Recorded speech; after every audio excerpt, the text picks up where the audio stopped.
Well, my name's Alex. I'm the owner of 2812 Studios. I go to school here. I'm Michael. I'm a student at Marshall. My name's Cory. I'm president of AFO Studios, and I go to Marshall, and I graduated Mamas. We're going to be going over advanced functions in Unity, like the advanced creation tools for the most part. Creating particle systems, working with the Animator, and writing custom inspectors. How code friendly are you guys? I've been coding for 3 years, so. Okay, so that's promising. I've used Unity for about a year, so. You'll probably look at my code and then hate yourself because it's gonna be terrible. Like my code's absolutely terrible. You're gonna be like, why am I here? It's alright, dude. Whenever I do game jams, my code's terrible because I just have to get it out the door. So I think I got this one written, like actually written 2 hours ago on the Expo show floor. Well, everyone was trying to come in. Yeah, and I was blocking the way. Yeah. But yeah, so you guys, everybody here knows how to get Unity open, right? And on a project? Okay. Let me know when everybody's there. Yeah, we're gonna go back and we're gonna import an asset, or import the package just like we did last time. What we're gonna get started with, we're gonna get started with a bit of code, writing custom inspectors, like how you select something over here. They've got all these buttons and these sliders and stuff. We're not gonna get that advanced with it. We're just gonna make a button today, but it'll give you an idea of where to start. Okay. I think we might be able to write a text field too, eventually. So, is everybody in the project now so far?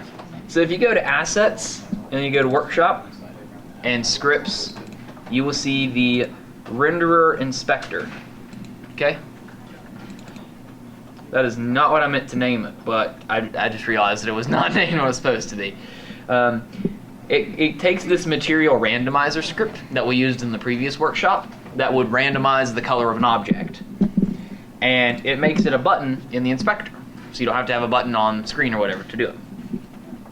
So if you look over here on the material, like if you went to the player or whatever, I think actually on main character I added the material randomizer script. If you look, there's actually a button here that just flat out says colorize. Okay? Effectively what we're doing is making that happen. If we did not have this script at all, like if I just commented out this, that button will not be there. Well, it shouldn't be there. That's not good. Did it break everything? It probably just needs to be refreshed. Yeah, no button now. So I mean that's kind of what it's used for. It can be used for all kinds of things, like map generation is something I've used it personally for before. It can be used for you could set up a darken and lighten button if you wanted to like play with those in that kind of way. I mean, yeah, there's a lot of possibilities with it if you want to get really into it. Now, I'll walk you guys through how this works. To do that, though, I'm going to have to walk you a bit through how the material randomizer works as well. Okay? If you look at the material randomizer, it's just a public class, normal class. It's got a game object that's an object of color. And then as soon as it starts, it's going to get the button components on the object, if there is a button. Okay? Yeah, we have a game object that's an object that's named object of color, and then whenever we start, if there's a button attached to the game object, we get it. Then we add the name colorize. This is just so that, like in the scene without the custom inspector, there's a button that we can hit to colorize things.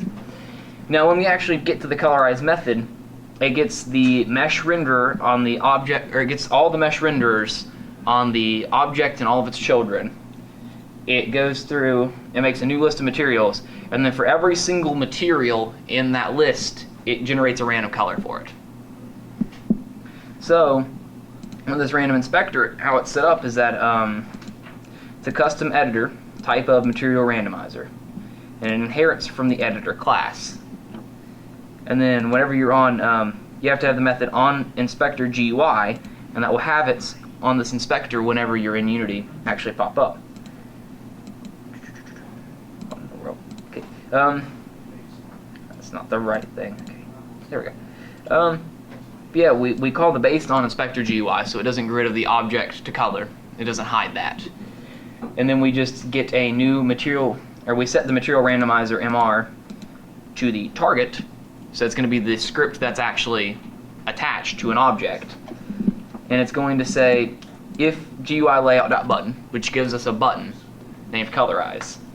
And if we hit that button, then it's going to call the method colorize on the other script. Now this is just like where the base of the custom inspectors come from. The custom editor, type of, name of the class you're making a custom inspector for. The GUI layout.button. Another one that they use a lot is editor GUI layout.text field.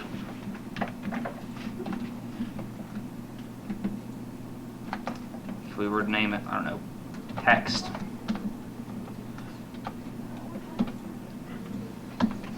Save that. Whenever we went back to Unity, then if we were to refresh the script, now we have a test field, or we have a text field that we can enter into, which we can then pass back to the material randomizer.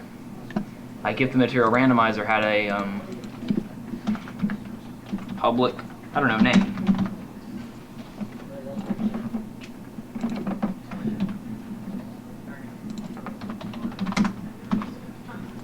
It's got a public string name, and then we could just say hand that to mr dot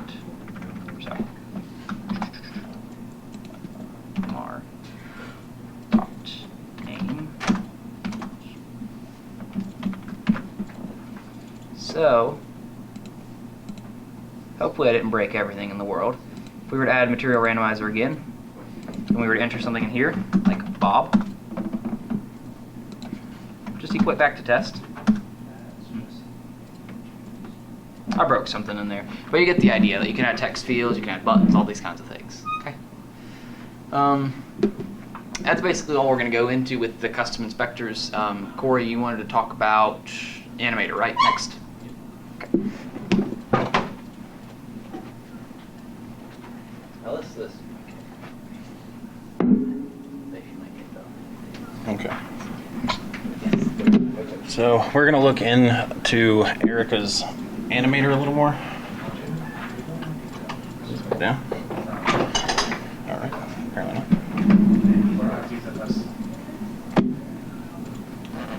Now if we look at player and fold that down, go to Erica, double click on her Animator, it'll open up the Animator window. And then inside of it you'll see her different states, and it's pretty much a state machine. All these arrows are transitions that rely on certain conditions to go in between those animations.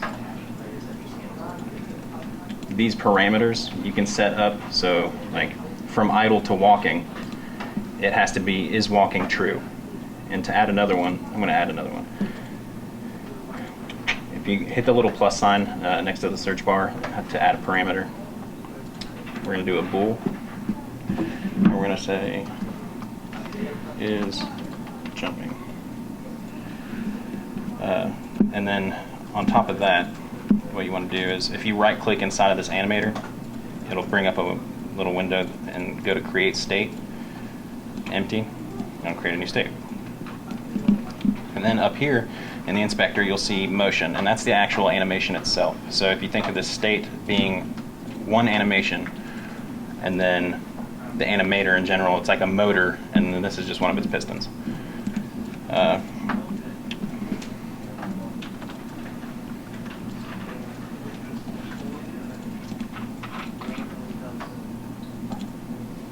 Oh, that's not good.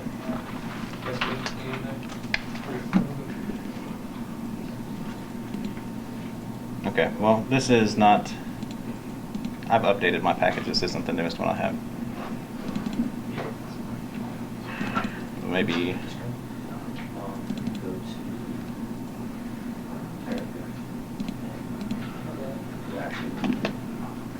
Okay, we're not going to do jump. What is in there?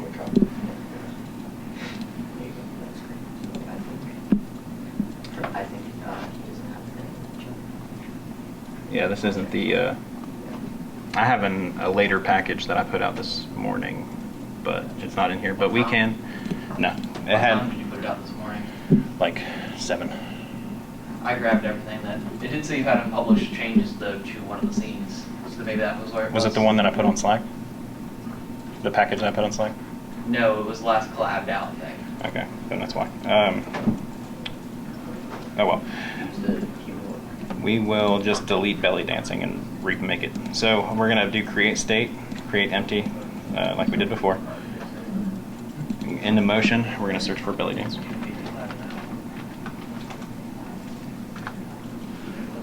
Now belly dance is in here. We want to name that just for cleanliness.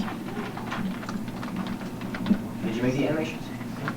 I got it from Mixamo. It's if you Mixamo.com, you can get free animations, and they have an auto rigger. So like if you make an FBX, you can upload it to their site. It'll rig the skeleton for you, and you can use all their animations for free.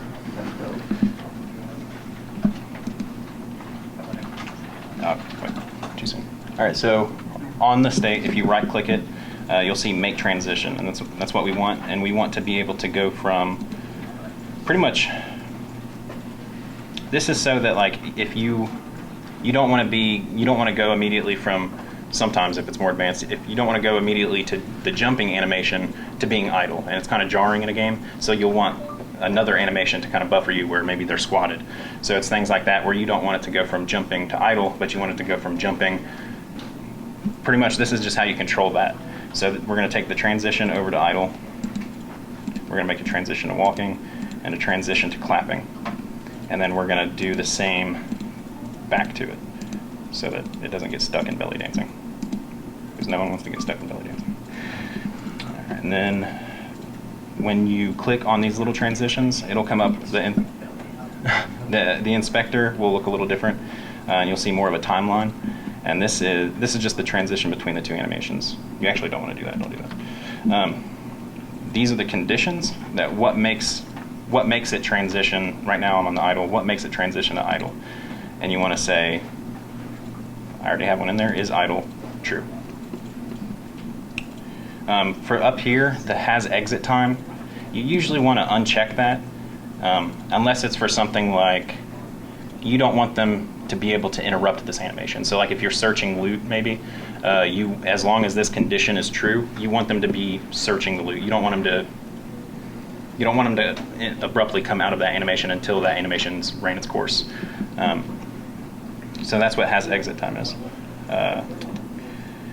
And then pretty much, I'm going to try to go through this pretty quickly, but you want to click on all these transitions and give them conditions. So this is belly dancing true.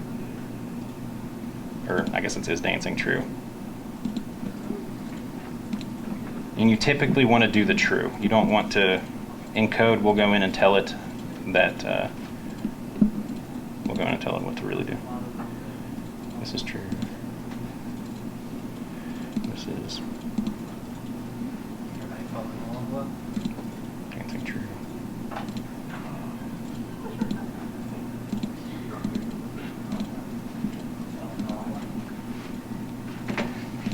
Oops. Yeah, and you can add multiple conditions too, but it's advanced. But for this one, we're gonna. If you accidentally ever make a extra one, if you click over here on the tab, you can actually move the order around where it'll take precedent, and should just be able to delete it, but it's not. Well, no, minus. What? All right. This is clapping true, and these are already there. Check everything. All right. Now we're going to go back to Erica. I'm going to look at her. She has these Erica motor controls, and in Unity 2, a quick way to open up Visual Studio or get the script open, if you double click on the script inside of there, and then it'll open up this. This is really basic because I tried to make it as easy as possible. And she already has the dancing in there. Most of you guys have coded before. So this is if idles, or if dancing false, idle true. Right here we're calling the animator. We're setting the animator up here in the start. The start function in Unity is just as soon as you hit play.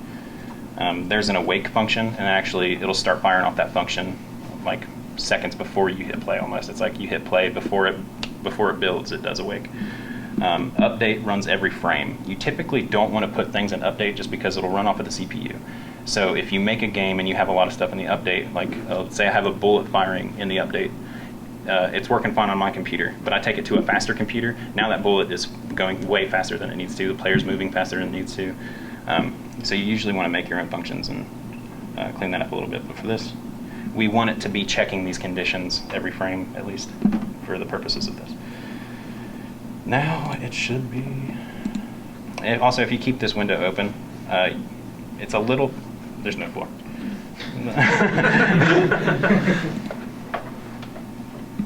We're just going to throw terrain back in there.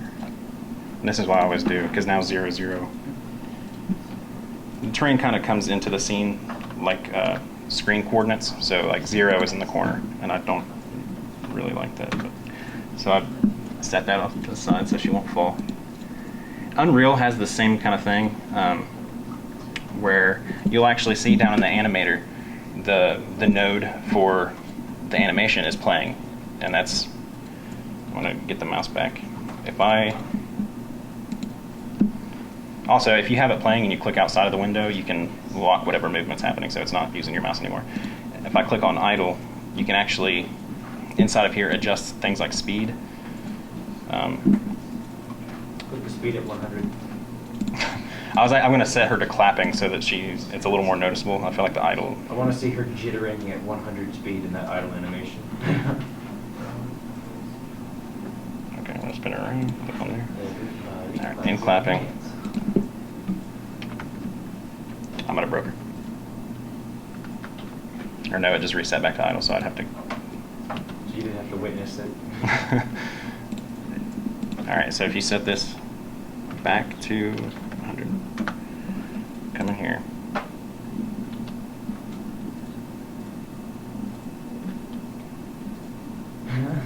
Oh, she's clapping super fast. So the speed is just pretty much just how fast it's cycling through that animation. If we wanted to, while we're talking about animations, we might as well look at when you import an animation, what it actually looks like inside of Unity. Most of the time when you export an animation, the FBX is a data type that holds the animation. It can hold materials.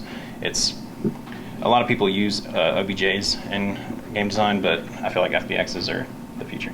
But if you open up one of these, and I'm inside Erica character, animations, I clicked on, it's pretty much a prefab of the FBX. And then you go into here, click on this, no, I want the whole thing. If you click on the whole thing, you can see the rig. Right now she's set to generic. Most of the time, you'd want to set it to humanoid for this. We didn't really need to do all that, but in animations, when you first import something like this, typically by default, it's not set to looping, unless you do that into the animation. So you check these boxes, loop, loop pose. It kind of has the same thing, the length of the animation. There's no model assigned to it, but usually there's a preview window down here.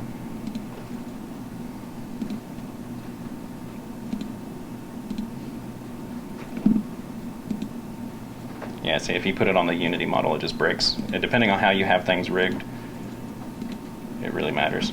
But there's a preview window so you can test the animations there. Where am I? Add parameters. All right. Actually, there's something else I wanted to go over if we have to. It's more of a... There's the animator and then there's the animations. To make a new animation in Unity, if you right-click and go to Create, Animation, name it whatever, it doesn't matter. And then you want the animation window. And this is if you've ever made any type of game with animations, or even like in Flash. If you made a Flash game, this is the timeline. And then it has things like this, where you can grab her. I guess I'll create that animation. So now she has an animation on her. If you hit record and then move her around, it's tracking her position. You can see it goes into her transform and it gets her X, Y, and Z position, and it'll relay that back to you. So she starts off at 0, 0, 0, and then she makes this the first frame. And then you come over to, let's say, 45, and then I'm going to make her big. Hopefully this works, because this is just on the fly here. So I guess it's actually not transitioning her first movement, because I changed her first frame to being at that position. So that's all that's keeping track of that.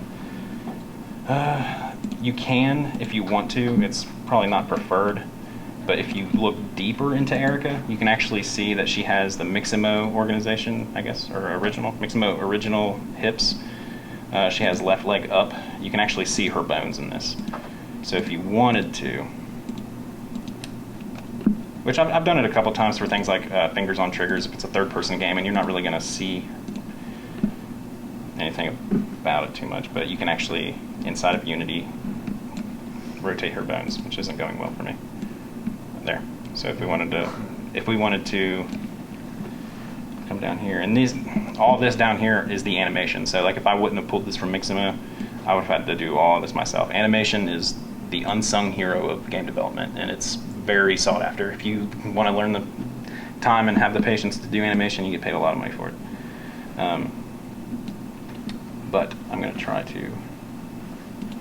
I can't see that there's probably some way to go in and make this read and write, but right now, since it's Miximo, and apparently they don't want me tampering with it, it's read only, so I can't actually edit this.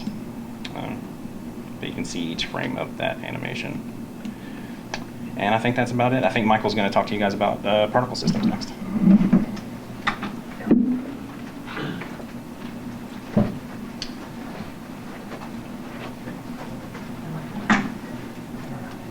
So, particle systems is a trick developers came up with to deal with, for example, if you had a fire and you took the model of it, or you made a model of a fire and then animated to look like it's moving, having that animation going like 20, 30 times for like torches or something would really bog down the computer. So there's a trick with the particle system in Unity and other game engines where they trick the player to make it look like it's a fire, but it's actually a bunch of 2D textures that spew or that emit from one point to give the appearance of that. So to start off, if you go into game component and then to effects, there will be particle system, and it's kind of bright, but at the start here you have a bunch of particles spewing out. To start with, if you wanted to, you can take a material and throw that onto the particle system. So instead of the default material it has here, it would spew out the other material. Like if you were in the last tutorial, the wood material I went over, you could throw that onto this particle system, and it would make it would start spewing out wood textures. To go over some of the effects of what goes into the particle system, you can affect the duration, which is how long the individual, or it's how long the respective particle system loops. So by default it's 5, so if you reduce it to 3, it would do it off 3 seconds instead. Start delay is if you had multiple particle systems. Like with a fire, what they do is they have a particle system for the flame and also for other things like the smoke and sparks that come flying out. You would be able to have the smoke appear slightly after the flame, because that makes more sense. The smoke doesn't actually appear until the fire shows up. So when you launch it into in your game mode, probably doesn't show it because it's not in the camera, but it would show up 0.5 seconds later than other particle systems. After that is the lifetime. That's how long the individual particles stay on the screen. So if it were reduced to 3, it shortens the distance it can go, or how long it stays out. Following that is speed. It's how fast the particles move. And if you make that faster, the particles will shoot off into space. Size is the size of the individual particles. So you can make it smaller or larger. So now you have it almost looks like smoke popping out. And a couple other ones to go over just to show that they exist. There's start rotation. It's the angle of the texture when it gets spawned. And also the simulation space. And the simulation space is nice because by default it is based off of the position of the of the particle system. But if you were to change it to world, when you move it, it will have a stream effect. Follows the based off world space instead. And a few more things to go over, or just to show and have a decent particle. The emission, which shows by default, is the rate that the particles spew out. So every second it's spawning 10. So if you were to up that, it ups the amount that spew out. And shape is the space that it is, or the area it can shoot out in. So if you were to change that with certain settings in the inspector, like switching from cone to sphere, it would go everywhere versus in a cone. Or you could even turn off the shape and it'd be a straight line. And lastly for today, just the last thing in the default particle system is the renderer, which is how it renders from your perspective. By default, it follows the camera's position, but if you were running it to switch it to say vertical billboard, or horizontal billboard actually. Looking closer to it, it's actually a bunch of flat particles versus following the camera, and that's cool for things like if you were making a magic circle, you could turn off the speed and have it switch to horizontal billboard, so it look and mess with. Like that's elevated. There's like a ghost image of it floating above it. You mean, or Like, let me show you an example.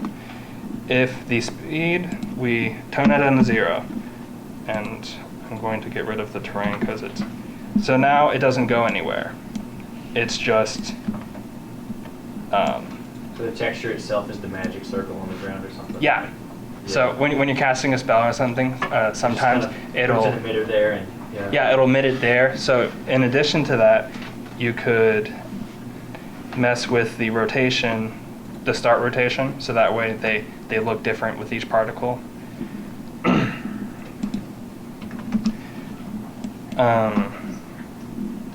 And also, just an important note: when you're zooming in on particles, the size sometimes change. It doesn't change.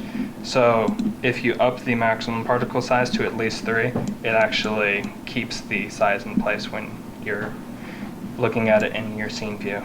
And that's all I want to talk about particles for today. There's one more thing to talk about for today that Cory will go over, which is the Pro Builder. Did you want to show them? Is your fire particle? It wasn't here, Oh, and right. it would have been a big hassle having that imported. Yeah, that's fine. Alright. Earlier we talked about Pro Builder. It kind of popped up on us whenever we started Unity. And now we're actually going to use it. So, I'm going to delete this particle system a little bit. Maybe. Inside the scene view.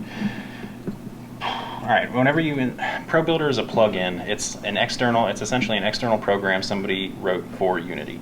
So, the asset store has tons of them. I think there's like a whole section of just plugins. They have visual scripting components. They have tons of them.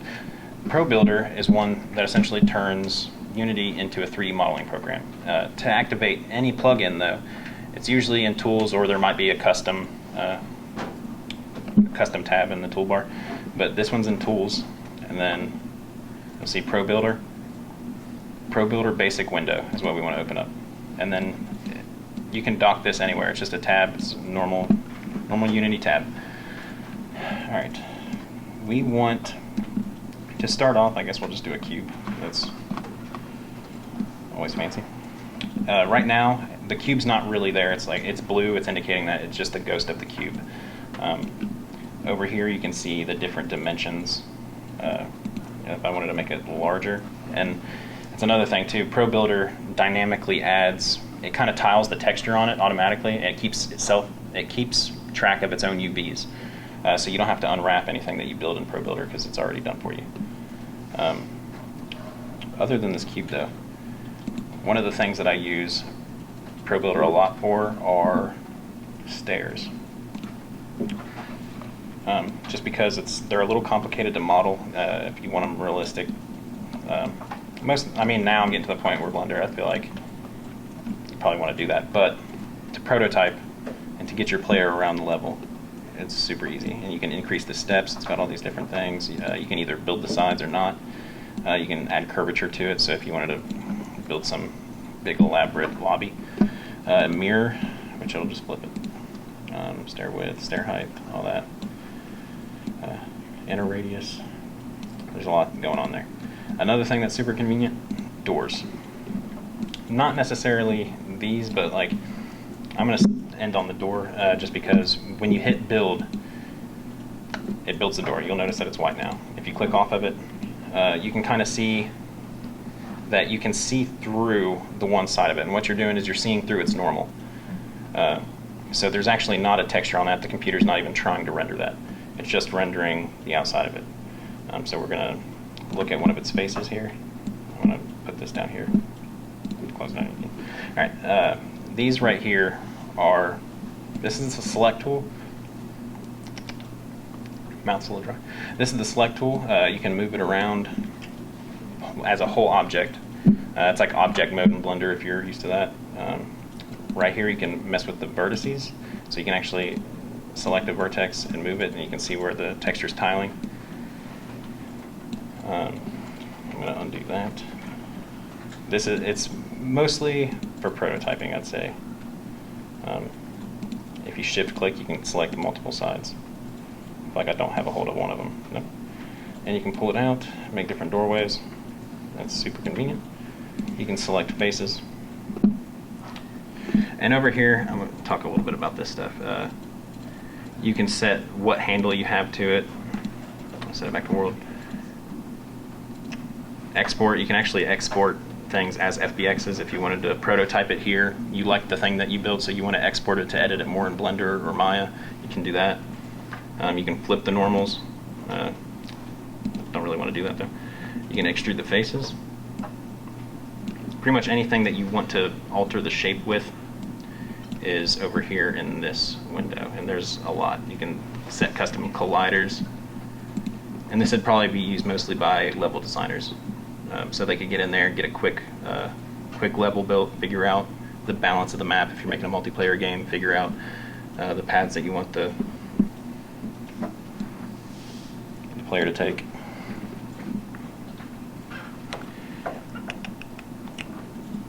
That's pretty much it. I guess if you guys have any questions, we have 15 minutes left. We actually have a little bit more time in this. So.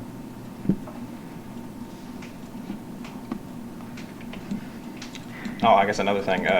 Pro Builder is also a paid-for. I'm going to look for it and see what the actual price is. It's a paid-for plugin. We're using the free version right now. The actual plugin with all of its functions. You can see even the thumbnail's a little nicer. It's $95. It's like a one-time charge, and you can use it for whatever. But the free version would probably be the route you want to go if you're just using it for prototyping. And by the time you get to launching a game, maybe you even want to get to the point of being pretty comfortable in Blender if that's what you're using ProBuilder for.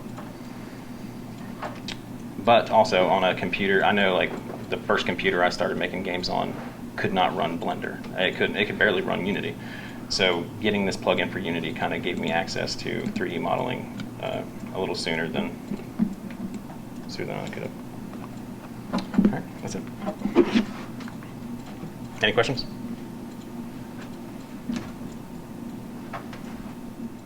Did you have that fire thing? Like you said, you had a flash drive, right? Yeah. You want to show them it? Sure. They can at least see part of it. Yeah, I can see one you've Versus actually mine. put together in Unity. It's just the idea of having to explain that, or explain it without it being on their computers.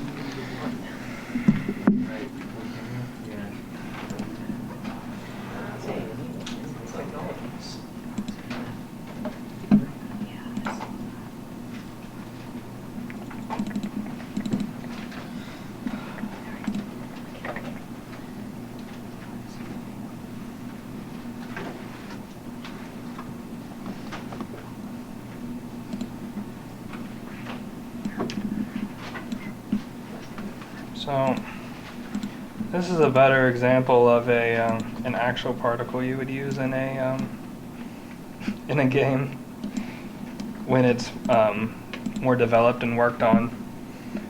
That's what I was going on the fire example. If this was a model that you had made, there's so much going on in something like this. So if it would kill your computer really fast. Oh, if all those were like models. Like Yeah, if those were models and you were having those on like a torch or something, Yeah. your computer would just be destroyed. I remember. So, There's some good looking fire. But yeah, I played games so long ago that I remember finding out that, hey, that's a texture. yeah, it started on 2D with the textures, the sprite sheets, and having them run through that. This was a similar trick where instead of it being a sprite sheet, it was just shooting out the particles. Because, like, since I'm here, a couple extra cool things to talk about. There was trails that I didn't go over, and what's that's doing is just it's adding a trail to follow the particle. So when the sparks are shooting out, it actually looks like more like sparks. And that's actually just about it. Just showing it.